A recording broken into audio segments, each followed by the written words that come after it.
Hey there, ladies and gentlemen, guys and girls, and welcome to another episode of The Finnovator with me, Stuart Bell, founder of our Dare Coaching Consulting, author of Finnovation, and founder of the Practice Excellence, Practice Foundation, Practice Evolution programs.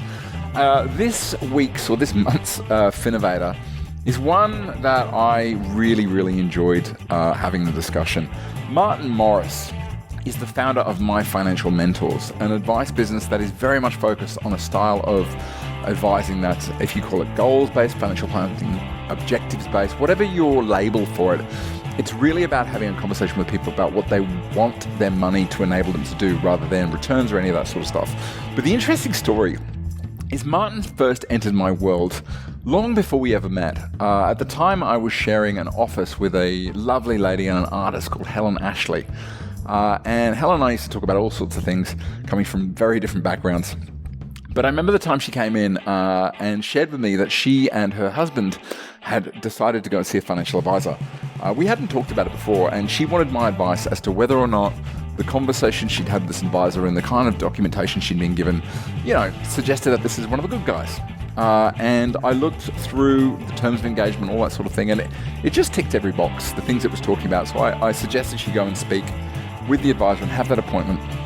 And I'll never forget when she came back from this appointment, I asked her how it was, and she said, we barely spoke about money. Instead, we focused on what Simon and I wanted our money to help us achieve. And at that point, I just got a sense that this was advice being done in the right way. It wasn't until maybe a year and a half later that I got to meet Martin in person, and we ended up working together. He became a client of mine. Now, Martin, as well as founding My Financial Mentors, is one of these people who's a bit of a serial entrepreneur. He has a career that goes back to his time in South Africa, but he had a real aspiration to take some of the methodology that he was using to engage with clients, have these conversations, and create a software tool around it, which he has done, called the Engagement Hub. And we talk a lot about that in this Finnovator, because I think it's really important. It's an area where more advisors are stepping into the space of having a client portal or a client engagement methodology that includes, a central technology tool which makes it all easier. But on top of that, as a result of launching the tool, he's had a lot of advisors in South Africa who are taking an interest in being taught how to have the conversation. So increasingly, Martin's also in demand as a speaker and a coach. And Martin is eminently qualified to do this because he is, like myself, has been a user of coaching for many years, dating way back to a elite sporting career, which was in tennis, all the way back to working with coaches of many different shapes and sizes, and some of the world's best. So this is a really enjoyable conversation for me, both because I've got so much time for Martin, I've got so much time for the way he does things and who he is. But equally importantly, it'll give you a lot of insight if you're interested in that goals-based advice and the goals conversation. We talk a lot about this here. If you're interested in how you can utilize a portal to engage your clients better, this is very much an area that Martin is focused on. And if you're interested in a little bit about what it takes to not just have a successful advice business, but even to expand out into the software space or the coaching space, again, Martin will give you a lot of insight. So I hope you enjoy this episode of The Finnovator. I'll hand over to Martin. Enjoy.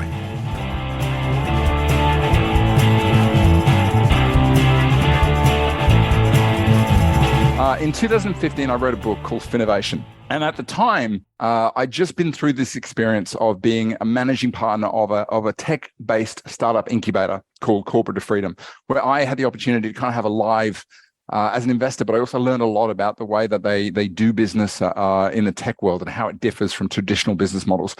And what I started to do is I started to coach some of the practices I was working with as a coach and consultant. And I started to notice that there was this synergy between some of these methodologies that tech startups use and sort of some of the traditional ways that we've approached practice management or best practice. In other words, there was kind of a bit of innovation in this gap between the two areas.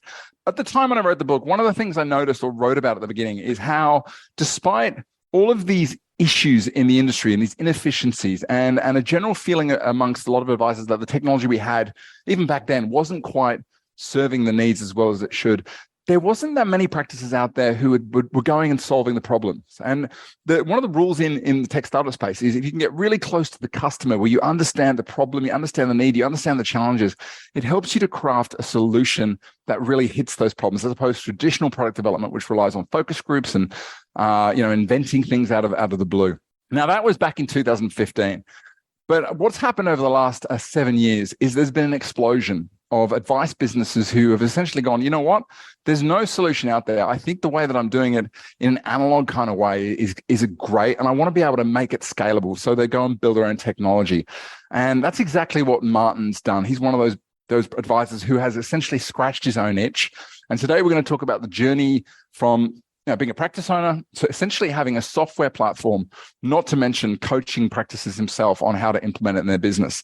In terms of meeting Martin, I actually got to know more about Martin before we actually met, because a good friend of mine, Helen Ashley, we shared an office for a while. She's a wonderful artist. And she knocked on my door one Friday and said, look, I know you work with advice practices. My husband Simon and I are going to see an advisor. Can I give you this terms of engagement, and you can have a look at it and see whether or not it's above board? And I looked at it and I read through it, and I just came to the realization that it was talking about all the right things. It was talking about outcomes. It was talking about goals and objectives. It was laying out the advice process in simple terms. And I sort of said to her, this practice knows what they're doing. They seem to approach it. And I'll never forget when she went and met with the representative from the practice, then came back. I said, what was it like? And she said, it was amazing. We barely talked about money. And that was my first experience of Martin's practice, My Financial Mentors. I think it was about a year later, we ended up having a conversation. We ended up doing some work together. And I guess since then, I've not only had the opportunity to work with Martin in a business sense, but I've got to know him as an entrepreneur, as someone who looks to innovate, as someone who has been through a lot of different coaching experiences, and I've come to regard him as not only a friend, but someone I like to bounce ideas off, and I think he's added enormous amount of value to me as a coach as well. So I'm really keen to have this conversation and give you a bit of insight into Martin's journey from being that advisor through to someone who's done all of these things, and also the challenges along the way. Let's get this underway, and without further moments delay, Martin, are you there, sir? I am here. How are you? Good. How you, Jack? Mate, I'm good. I'm good. It's the penultimate Friday before Christmas, which is not anywhere as near as elegant as the night before Christmas. But have you had it? I think we were chatting before, and your Christmas has ended up becoming quite packed that final week, hasn't it? So I've got a week. I'm cramming 2 weeks into 1 week because I'm just coming off a week of COVID, which hasn't been fun, and I've got quite a week ahead of me. Wow. Is this your first experience with the COVID, or have you had it before? No, second time around. And was it better second time around, or just as nasty? It's stunning. Oh man, let's just dive into it, because by the way, if you listen to this later on the podcast, do stick around till the end, because Martin's going to talk a little bit about something he wants to put out there, and for those who are interested in finding out more. But for those who don't know you, Martin, can you tell us a bit about yourself, your business, who you work with, and generally how it all works? So a quick background. I got into the industry in 1994, so it's been a couple of years since I started. Moved to Australia in 2010. So prior to that, we ran a fairly large business in South Africa, employed 24 people, had a couple of billion under management, and a lot of clients.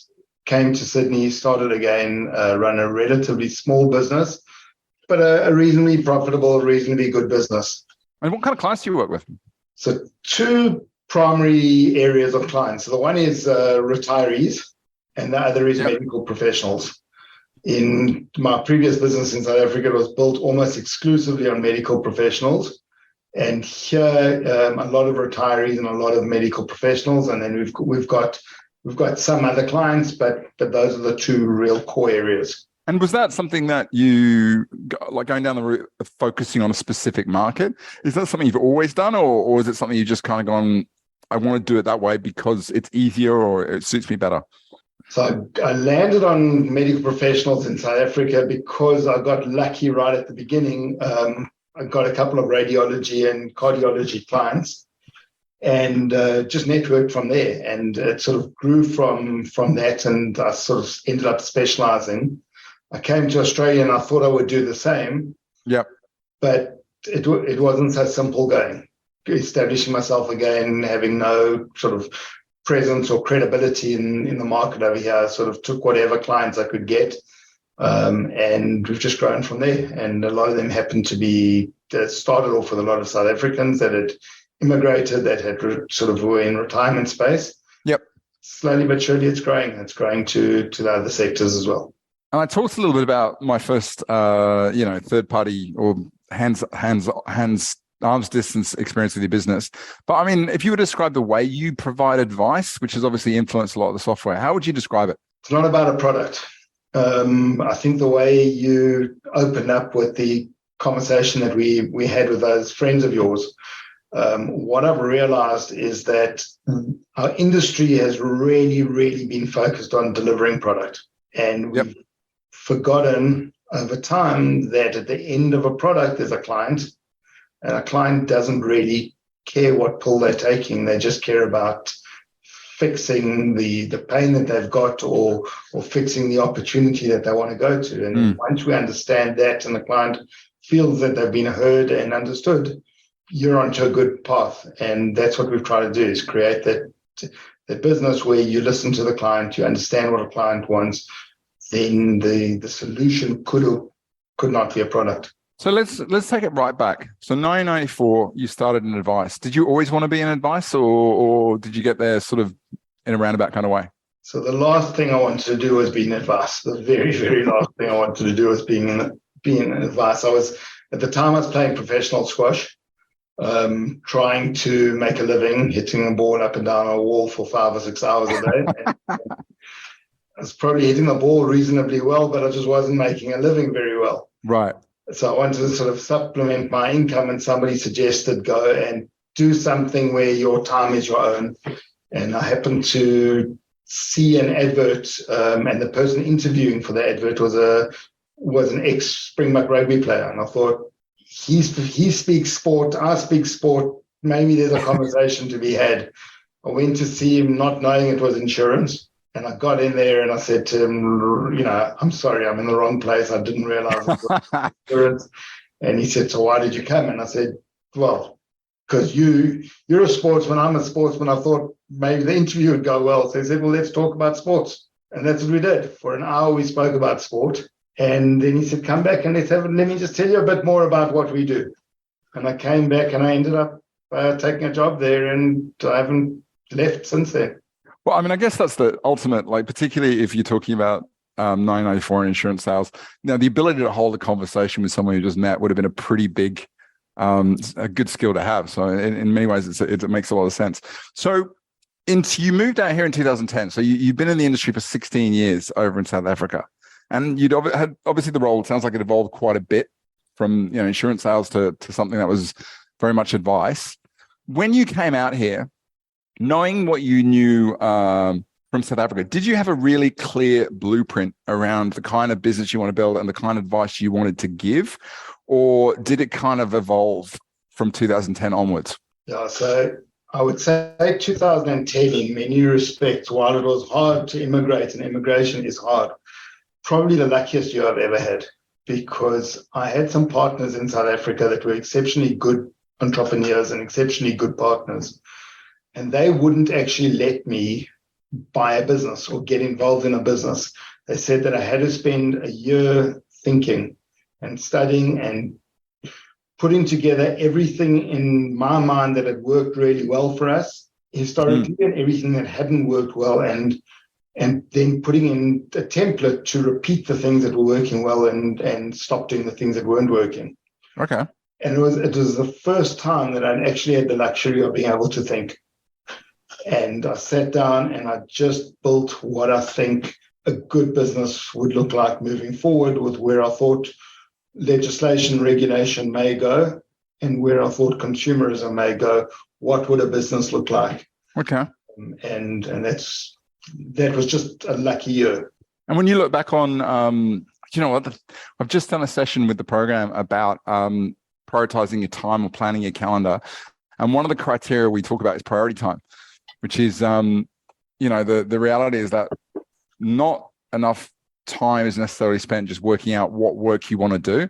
It's like the Bunnings thing. But I've done so many times in my life, I've gone, right, I'm going to do a project. I go to Bunnings, I look up the aisle and I take a bunch of stuff home and it's not going to work. So I go back to Bunnings, and you do that 5 or 6 times until you realize sitting down and working out all the ideas that are not going to work before you do anything kind of works well. So when you look back at that blueprint, how much of it did you just follow to the T? In other words, you were right from day one, and how much of it were you proven slightly wrong or very wrong? So you're never right from day one.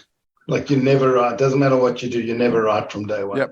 But you're a lot closer to being right when you think through it, and you know that you're going to have iterations. So even today with the software journey, I realize that I'm not right from day one, very seldom, and I'm quite lucky that I think I mentioned to you, I'm working very closely with somebody that actually specializes in well-being, entrepreneurial well-being. And he's been guiding me and just saying to me, it's okay to get started and make mistakes, and the market will tell you if you're right, as opposed to you knowing or thinking that you're right. And just having that permission to know that you're likely to be wrong, but you've got to keep reiterating is quite empowering. And also what has happened is I've sort of just got an idea and chased that idea and put everything into it. Now I'm starting to think a little bit clearer and saying, is this an idea that would fix my business, or would it fix a bigger solution? This is always one of the challenges when you have advisors who build their own tech and then put it to market. It's that there's always this, sometimes in many cases, they put something out to work for them because their business is built a certain way and there's certain philosophies and 90% of the time that's not going to work for other people. And that's the challenge. You got to come up with something that sort of is going to be relevant to other people, not just sort of your idea. I want to take it back because obviously you're building this business. You've had this year of thinking. You start to focus on a certain market and it expands. But a big part of what I know about you is this kind of started by, as a lot of stories do, but you starting to develop your own intellectual property, right? And starting to kind of industrialize it, I guess you'd say. Was that something that just happened? Or were there influences that led you to sit down and go, right, I've got to create these frameworks or these models or these ways of working? Like, how did that happen? Because most businesses don't necessarily think to sit down and go, right, I'm gonna systemize this kind of stuff. Yes, and in the early days, none of it was systemized. I always had ideas. I've always been reasonably creative in thinking differently and trying to do things differently. But I hadn't created a framework for doing something constructive with the IP. So I'd create tools and templates. I would use them in my business for a while. I would stop using them and sort of use the next shiny toy. But only over time did I realize the value of process, the value of having systems. And ironically, while regulation has been a frustrating issue for all of us in the advice industry, it's also been an incredibly good one for me because it's brought process into my life. And when processes come in, you have the ability to use your creativeness in other areas. So can you talk a bit about why you mentioned that point about you think that legislation has required you to systematize. Can you expand on that a bit more? Like, what about the legislation and how? Well, I think legislation wants consistency. So it wants good process that's fair to the consumer consistently. And without a process, consistency is going to be a challenge. Right. When my parents moved to Australia 6 or 7 years ago, and one of the things that I always laugh about, my mom brought one of my nursery school reports. So I must have been 4 or 5 years old at the time. And the teacher had written something that says, Martin has a huge desire to solve the world's oil problems. He just has no desire to put his blocks back in the right drawers. And I think back that relatively little has changed over the last 50 years. So I've got to put process around me to make sure that I do put the blocks back in the right drawers. I love it. See, I'm very, very organized, but it took a while to get there myself. So, like, there's one thing to be developing IP and developing, your tools and templates and frameworks and maybe worksheets and maybe even PowerPoint presentations. It's a very different thing to suddenly sit down and go, you know what, I'm going to turn this into a technology tool. How did that come about? Like, what was the moment that you went, yeah, I'm going to build some tech? So, if one thing has frustrated me in this industry, it is the tech that's available to us.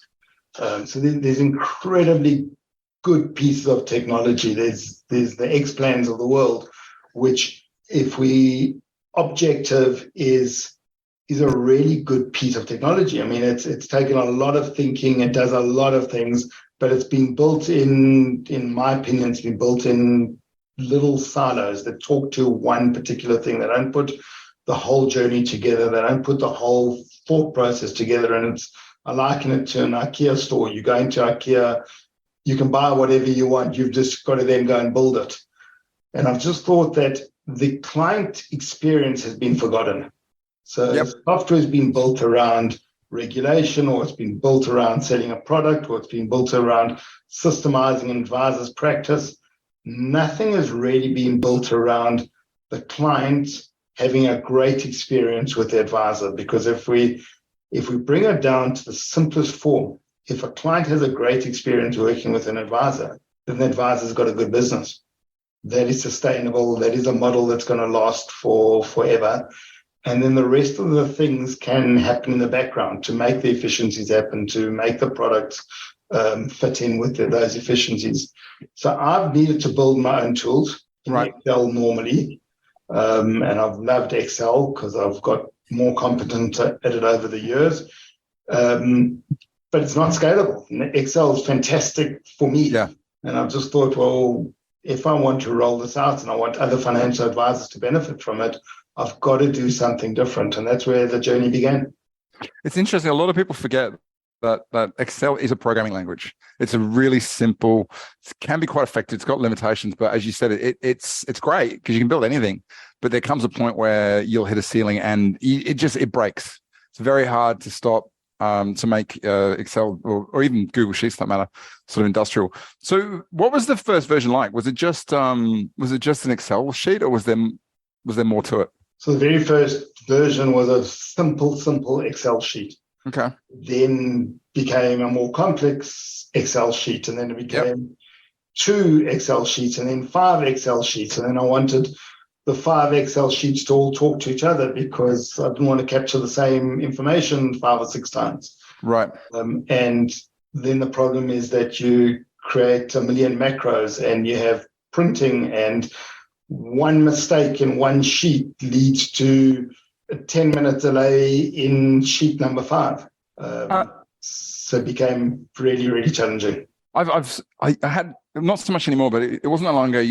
I'd get advisors talking to me, particularly at conferences, and go, "Look, I built this great Excel spreadsheet," and you'd have a look at it, and you'd kind of look at it, and you go, "That's great," but either somebody's already done it as a software tool, or you could do that much more simply.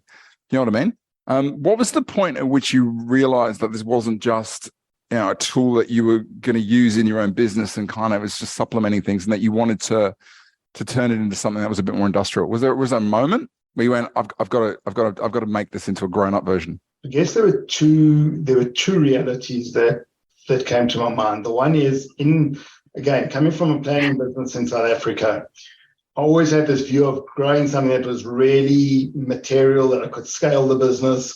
And one day when I retired, I could sell the business at some meaningful amount.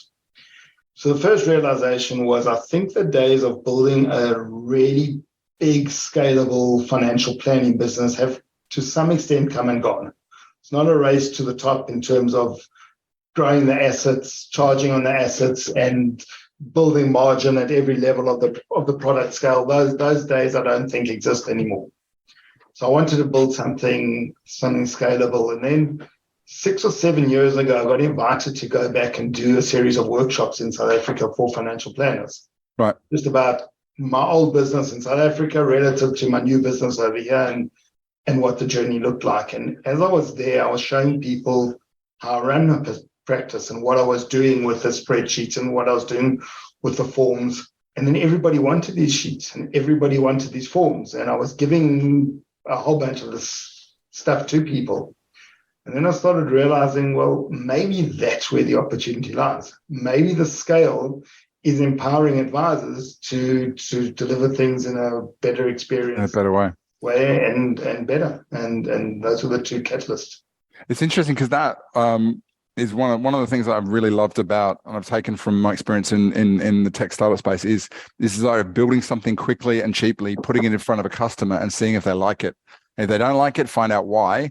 Find out if they're solvable. If they do like it, then kind of go further down that route. And compared to what a lot of advisors do, a lot of businesses do, is they sit there in the back office or in the in the dark trying to work on this thing that they're trying to perfect it, and then eventually they perfect it, they get it out there, they spend a bunch of money on it, and it doesn't fly because it's not had that iteration process. So it's interesting. I don't know whether you intended to go down that route or it happened that way, but that was really, really smart.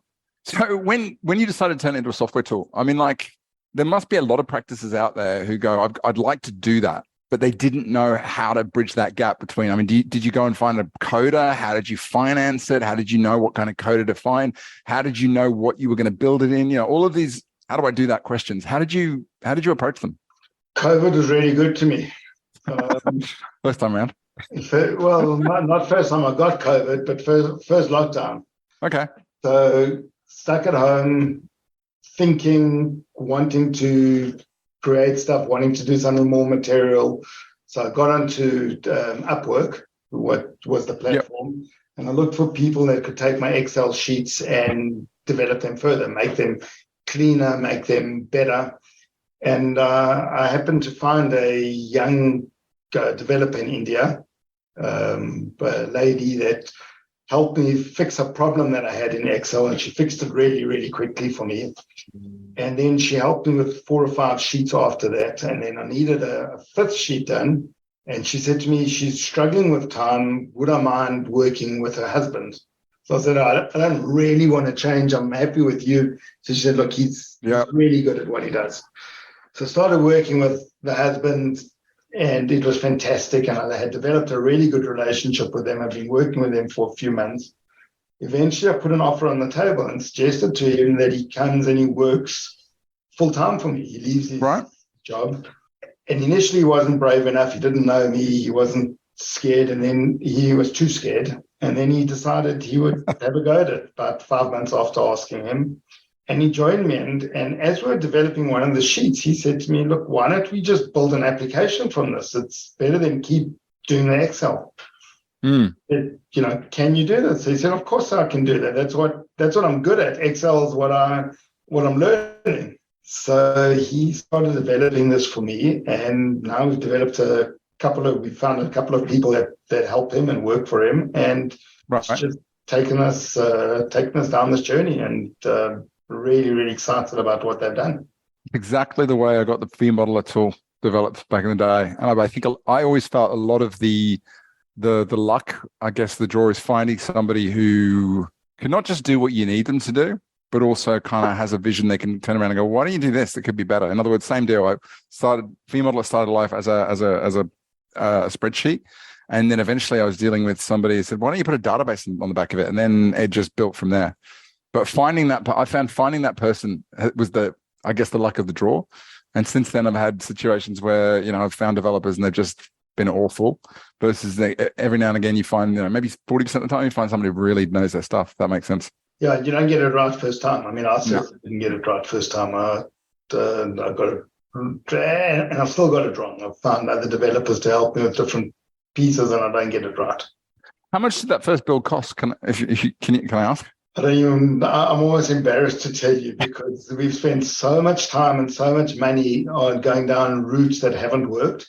Yeah. I mean, we've easily spent a couple of $100,000 on development. So, but I mean, that initial version, that version 1 that you got out, which was just converting it to a spreadsheet, was that expensive, or was that relatively cost effective?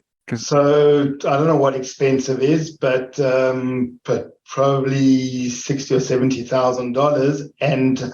And what I will tell you about that, it looks fantastic. It does. Love that piece. I absolutely love that piece of software, and we've put it on ice. It's sitting in my freezer waiting to come out one day, and we're not working any further on that right now because what we've got right now is what I feel that the market is ready for and the market needs.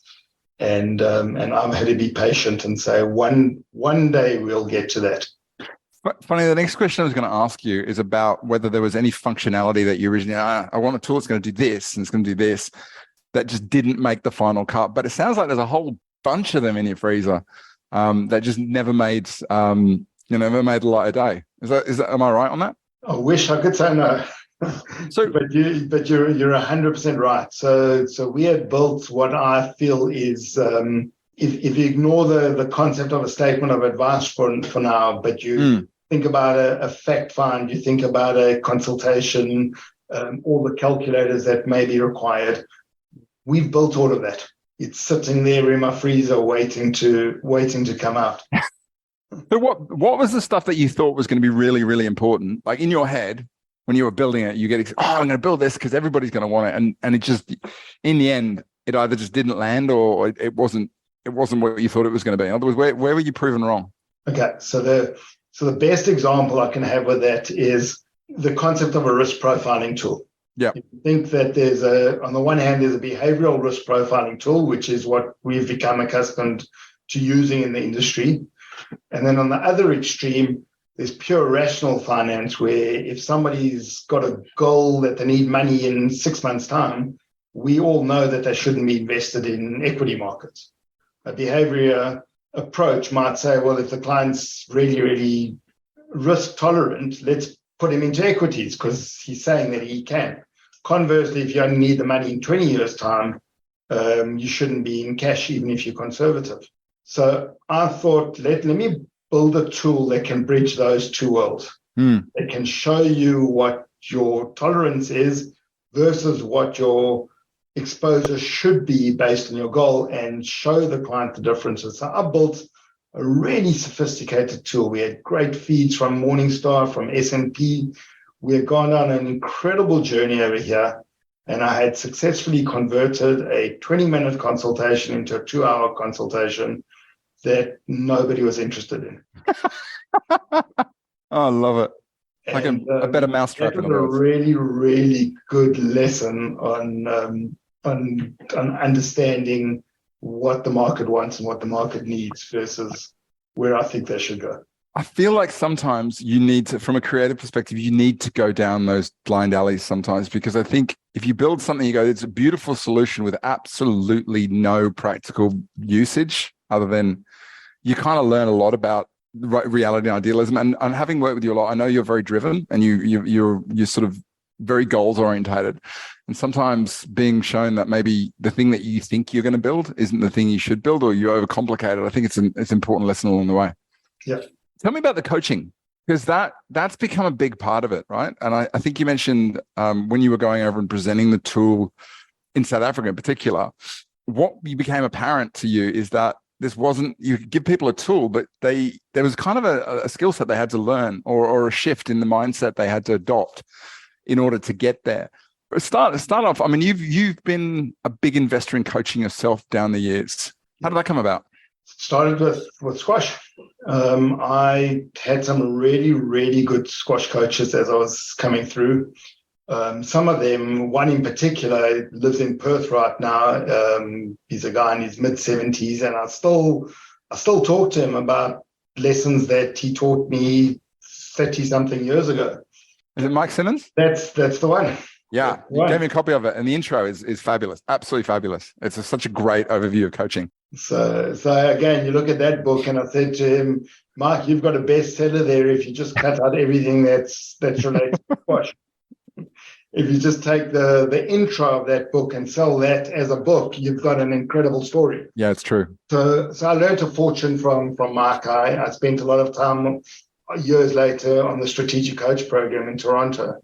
There's a guy in Sydney, Stuart Bell, who's had quite a big influence over the last couple of years on my thinking and what I do. So I've always learned from coaches. And one of the biggest lessons is a great lesson without any implementation is useless. Yeah. And what I've found is the best software in the world, or the best ideas in the world, if they're not implemented, are just useless. So where I have found the ability to go and help advisors is the fact that I've done this. What I'm implementing in my practice is what I'm talking about. So I know what works, I know what doesn't work, I know the pain points, I know where it's difficult because I've experienced them. I still experience them every single day. I was the same. I made a decision relatively early on that I didn't want to be one of those consultants who jumps. I think they call them seagull consultants. They kind of land, poo on everything, and then fly off. In other words, consultants that come in and go, "You should do this, and you should do this, and you need this." And then when small business owners invariably go, "Well, how do I do it?" They go, "Oh, I'll be back later. Right? I wanted to be someone who comes. Here's how you do it. Here's the methodology. Here's the tools and templates." And I think, because I agree with you, I think it's Derek Sivers who came out with the line on the Tim Ferriss podcast: information alone is not the answer, because if it was, we'd all be billionaires with great abs driving Lamborghinis. But for you, did you find that experience of going out and presenting the tool, because it would have been early stage at that point, right? Pretty early stage, and realizing that there were a bunch of people in the room who were drawn to the methodology but didn't necessarily understand the how. How did that change your perception of where you'd got to and your own skill set? Did it make you realize that maybe you were more progressed than you thought you were, or did you already know that you were very good at it? No, I didn't know I was good at it. I really didn't. In fact, when I started talking to advisors, I didn't have a tool to talk to. How it started, one of the fund managers in Australia asked me if I would just come and do a Q&A for a bunch of advisors that had come from South Africa, just in terms of what my old practice looked like and what my new practice looks like, what I've learned, what are the changes, what are the differences. And from that, it took a life. I started getting phone calls from South Africa, from advisor practices or from dealer groups saying, would I mind coming back and just giving them some more insight in terms of the changes. And only then, when I started showing people what I'm doing, did I realize that there was a big gap in what I was doing compared to what other practices were doing. So I started sharing that and started developing the technology around that gap. It's not until you get it out there you realize where you're different or where you're bigger or better. It's funny, you made a point earlier about there's so many tools out there and we've got a lot of functionality. And I always think that one of the problems in our industry in particular, people have built all these software tools that can supposedly do it all, but they don't actually ever teach businesses or advisors how to implement it in a business model. And I kind of think it's like someone comes in and gives you the best kitchen in the world with, Thermomix and this, that, and that's all the greatest equipment. And then you realize you don't actually know how to cook. That kind of tool's useless unless you know what it's used for.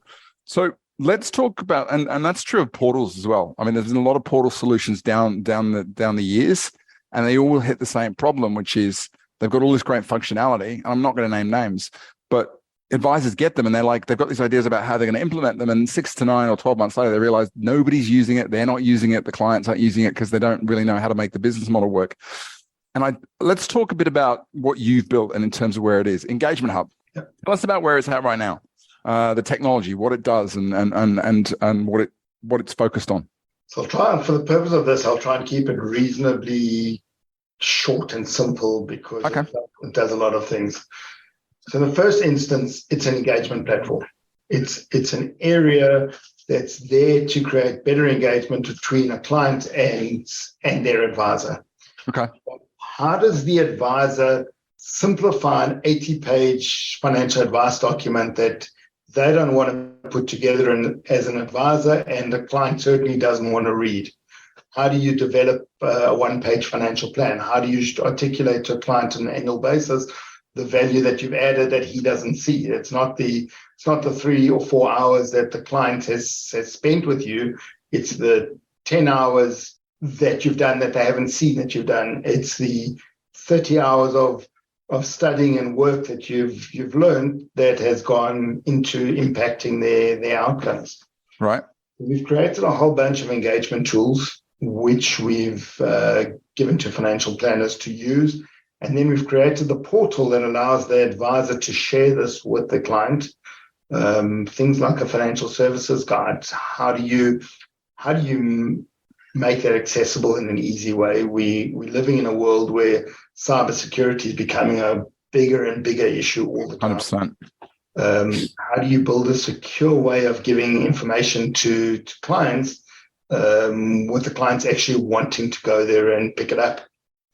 And that really is the thing. And then the again, it's all about simplicity. How do you do it in a way that's dead simple for you as an advisor and for the client as a client? Where do you stand on the usage of data? Do clients sort of upload their data? I think they do from memory. So the ability is there for a client to upload their data into Yep. for you. When you ask me where do I stand in that, are you talking about from a security perspective? Or are you talking about Well, it's interesting because the cyber thing's on the agenda right now. Particularly, I mean, I think it's been around for a while, but I think when the Optus thing kicked off, everybody went nuts, and then Medicare was next. But if you look at data sets that businesses have, like Optus, they lost passports and driver's licenses, which is not great. Medicare lost a bit more than that, plus records of who had what illness, which is not good. Advice businesses must have one of the largest data sets about individual clients on the planet. Like the amount of data that we as businesses have to maintain. It started back with the anti-money laundering, where the government went, we'll just get advisors to do it, and it's just snowballed. So the fact that, if put it this way, you mentioned there's no such thing as massive scaled advice businesses. If there were, and one of them got hacked, and there's 2,000 or 100,000 clients out there with the data on the web, I mean, it would be almost impossible for someone to protect their identity. Would you agree? A big problem. Absolutely big problem. I mean, you everything, tax file numbers, the bank account details, the health information. So you've got to be as secure as humanly possible. And I say as secure as humanly possible because clearly places like Medibank and Optus and the government associations take measures. So we've done the same. We've encrypted all the data. We use AWS. That's where the data resides. We have been as careful as we can, and we continually improve in that area. So when you think about this piece of software, why do you think portals or a portal is such an important piece of the puzzle for advice businesses? Some businesses might go, I don't need a portal. What I need is better advice documents, or I need better ways of signing annual service agreements. But you've gone, portal is the missing piece in the puzzle. Why do you believe it's so important? What is it that's driving that? Well, portals are one of the missing pieces. The others are also important. But there are a couple of areas or a couple of thoughts that come to mind. The one is just the simplicity of the client engagement, opposed to some information going via text and some information going via email and others going via WhatsApp or Facebook Messenger. So the simplicity of the engagement, the productivity and compliance efficiencies and improvement around there is a big one. And then the security is probably one of the biggest, is the extra security that comes with having a good quality portal as opposed to emails. Yeah, it is frightening because it can be quite easy to hack email. And if you've got clients sending everything in, I mean, I imagine most of us on the webinar will have heard a story of a business who gets an email from a client and they phone up the client to verify, the request to send money to some offshore bank account. And it turns out the client knows nothing about it. And you look at that, and I've heard stories of people that, they've actually followed it through, and that's a major issue, which we probably will never hear of outside of business channels. But yeah, the security is a big one. So what kind of businesses do you find this solution works best for, or a portal works best for? Is there any kind of business that goes, yep, that's what I need? In particular, your version, which is you've deliberately made it simple. You're not trying to build data feeds with 1,000 different platforms or create modeling tools or that can model what happens 60 years in the future. You've kept it really simple. Who do you feel it's best suited for? Okay, so I'm clearly not objective when I answer this question, but everyone. I think it's relevant to everybody that's giving advice to anybody else. Yep. Anyone that's giving financial advice almost has an obligation to remove the noise and the complexity from the consumer, from the client. If we do nothing else, but we make finance less intimidating and simpler for people, we've done a good job. So I think it's relevant to all of those people. In the last few weeks, I've actually had a lot of meetings with compliance officers. Yep. Just saying to them, what are the pain points of advisors when it comes to annual audits, when it comes to you guys as compliance officers, what are your pain points when it comes to having conversations? And what I realized is that the engagement hub is actually solving for a lot of those things already. There were 3 or 4 areas that were quite interesting that came up that we weren't solving for, which I felt we could easily solve for. So we've actually fixed a couple of those things. A good example being, as an advisor, we're compelled to send an FSG out to clients. From a compliance officer's point of view, they would just love to be able to easily see that FSG has been sent and it's been read. So we've just built a little tool that says, yes, it's been given to the client and yes, it has been read. Just some simple little wins make a big difference to the advisors and the compliance officers. But 100%, like as you know, we've got a member site, and we can see when people are logging in. We can see whether they've clicked a link in an email or haven't clicked a link. We can see what they viewed. We can see what they haven't viewed. We can see how long they viewed it. And similarly, if you've got a platform where you're sending out a link to a client, you can track whether they've logged in, whether they've looked at it. You can set up a whole bunch of automations in the back of it. Yeah. Which will do that, as well as compliance records. But you just can't do that if your plan to manage the annual agreement, the FSG, is send it out and then get them to respond or just guess whether or not they've got it. It makes so much sense. Where's it at right now? Like, is it a point where it's being released? Is it something, is it on general sale? Is there a website where people can access it?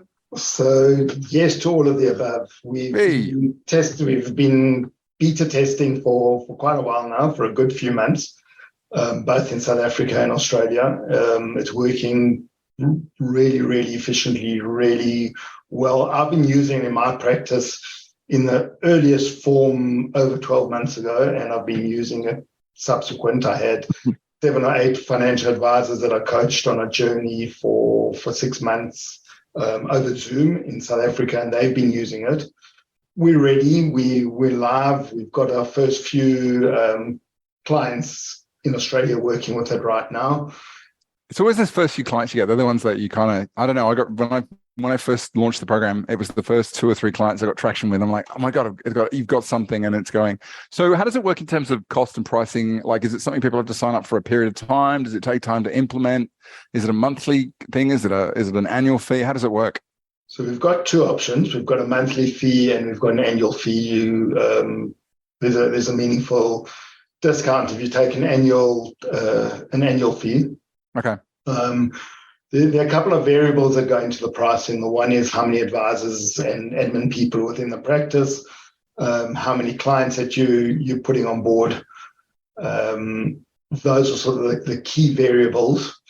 Probably the best part or the best next step, if somebody's interested, would be just to send me an email. Yep. I can give you, I don't know if you've got the email address. So it's martin@engagementhub.net. Martin@engagementhub. You've got to get the .com, dude. There's actually an accounting practice, believe it or not, in Perth that has got engagementhub.com.au. They've got .com. Damn. All right. We'll see if you can get .au, because I know they're going to go sort of any day now. They're going to go out to anybody who doesn't buy the .com.au. Anyone who has a .com.au, they'll eventually be given the opportunity to buy the .a, and if they don't buy it, you can potentially get it. But so, and is there a landing page if someone wants to go in and get an understanding of the functionality, or just email you and you'll give them the? No, so both. So email me, because I can probably give them a lot more information, and I've got a guy that's helping me roll this out to any planners. We're giving a lot of TLC at the moment. Okay. Trevor Mervis that name looks familiar. He's ready to follow up, and he's ready to be in front of clients. Shout out, Trev. How you going? And what's the website? So it's www.engagementhub.net. That makes sense. Exactly. So that'll give you a little bit of a background. We can send more information. We can communicate more. And as you asked me when you were in my office a couple of months ago, that if I did this sort of workshop, I had a chat with you, would I be prepared to help your your advisors. And what I committed to you is if people come on board by the end of January, we would give them a 25% discount off their first year's subscription. Nice. And to get that, they just email you, Martin. So email us, and then Trevor or myself will be in touch with them. We'll help them get up and running, and we'll help them through that. Beautiful. Prospect. So, Man, I want to ask you a couple more questions, and then I'm going to take some questions from anybody who's got something they want to ask. Where do you see is taking Engagement Hub over the next couple of years? What do you want it to look like 2 to 3 years from now? So I guess a really, really exciting discovery for me was the fact that I felt this is relevant to advisors, not in South Africa or Australia, but any advisors. It's country agnostic because it's not about tax, it's not about legislation, it's about improving engagement. So we want to try and roll this out in many countries. We want to influence many end clients, and the way to influence those end clients is through influencing a lot of advisors to improve their businesses. So we want to roll out in 10 or 12 different countries around the world. Wow. And starting in South Africa, that's the obvious starting point. Man, I'm on board. I'd love to. I'm like you. I'd love to take what I do and go to the US, the UK, or South Africa. So if you get there first, I'll follow in your coattails. Where do you see the industry going? What do you think are the main trends that you look at the next 12 months and you go, that's going to be really relevant to advice businesses, whether it's something in the tech space or it's not in the tech space? What's your prediction for the next few years?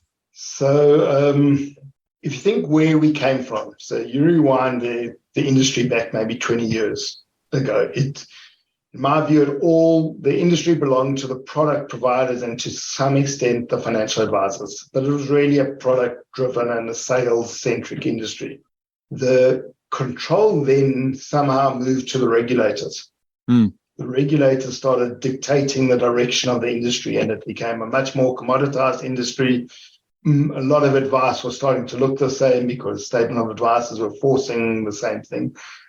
In my personal view now, it's going to move back to the clients. The control is going to move back to the clients, and the clients are going to say, okay, you've now got a regulated industry. We want a good experience. So I think we are going to have to, as an industry, start recreating ourselves again and creating better experiences if we want us to keep charging clients for those experiences. Fair enough. I agree with a lot of it. I think anytime there is a massive amount of involvement in an industry, what is usually put in place by lawmakers who don't understand the nuances of law, but don't necessarily understand the nuances of the way industries work, you end up with inefficiencies and issues that was, unintended consequences. And I think I attended a presentation where Stephen Prendeville talked about the kind of advisors that have exited the industry, and the data just shows that the vast majority of advisors who have left the industry are those who we probably would say weren't keeping up the standards that we needed. So looking forward, if we can get some of the inefficiencies out of the way, we can focus on the experience, and we're confident that we've got this strong foundation. I think the future's bright. But I think it's a lot of opportunity ahead of us. Andrew's interested in taking a look. However, he has a very well-developed Xplan site. He does. Andrew's one of those people who actually knows how to code in Xplan. Helpful. Does it integrate with Xplan? Can it be used with Xplan? That old question. Yeah, so it might surprise you that I've heard that question once before. Yeah, there was a smile in there. So the simple answer, yes, Andrew, is yes, it does. We're actually looking at enhancing the integration over the next couple of, but the simple answer is yes, it does. But integration means different things to different people. And the real issue is, what does integration look like for you? So when we'll take it offline, we'll actually understand it. We also have a reasonably well-developed Xplan site, by the way.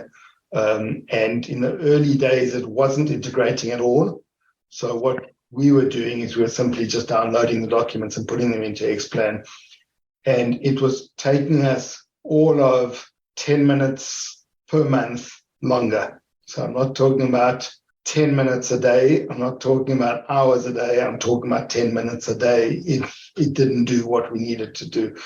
But I know that that's a question that's being asked of us all the time. I know it's a question that's going to get asked more and more. So we're looking at enhancing those. Knowing Andrew, I think it's probably there's some specific areas, like it might be a question about whether or not you can trigger certain emails to go out, or trigger certain data be, documents be uploaded to the platform, or maybe it's to do with data integration. So I reckon, Andrew, knowing you, you probably have some very specific questions. So reach out to Martin and he will give you the answer straight up. Martin, it's been an absolute pleasure.